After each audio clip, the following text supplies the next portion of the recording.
La thérapie brève est une thérapie orientée solution. En utilisant ce que présente le patient, le thérapeute va repérer les différentes zones de changement, ce qui fonctionne bien pour la personne, les périodes neutres ou agréables, les choses positives et les émotions décrites par la personne. Il pourra ensuite s'en servir pour étendre, amplifier et même généraliser le ressenti positif lors du travail en thérapie.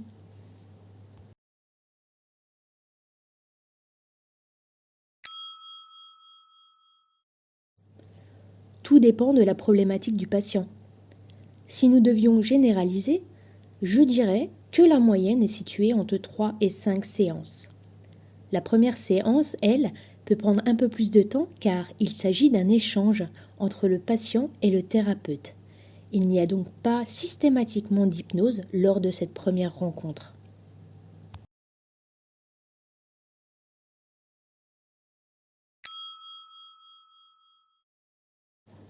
L'hypnose est un état modifié de conscience.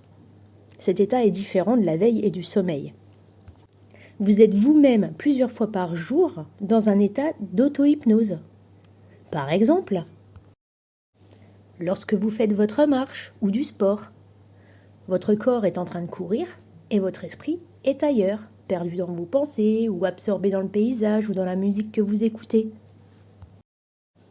Ou encore lors de réunions de travail, où vous êtes présent physiquement, mais votre esprit est ailleurs, en train de penser à toute la charge de travail qui vous attend, ou peut-être ce que vous allez préparer à dîner le soir. Vous êtes là, sans être là.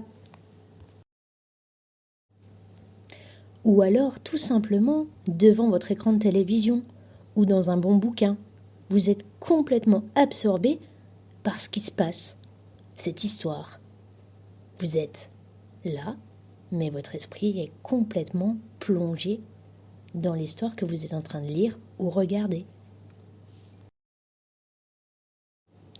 Le thérapeute va donc induire cet état qui va permettre au patient de faire abstraction de la réalité environnante en restant en relation avec le thérapeute.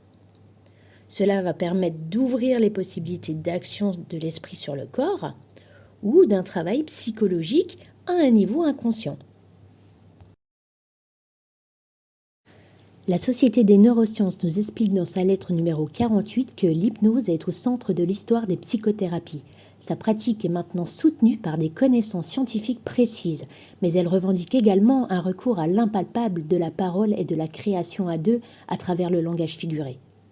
La poésie de l'hypnose nous offre la possibilité de créer, d'approfondir, de reconstruire des vécus émotionnels. Avec le développement des neurosciences, cette rencontre poétique à deux pourrait constituer une ressource de premier ordre dans la conceptualisation et dans l'expérience directe de notre propre singularité dans le changement.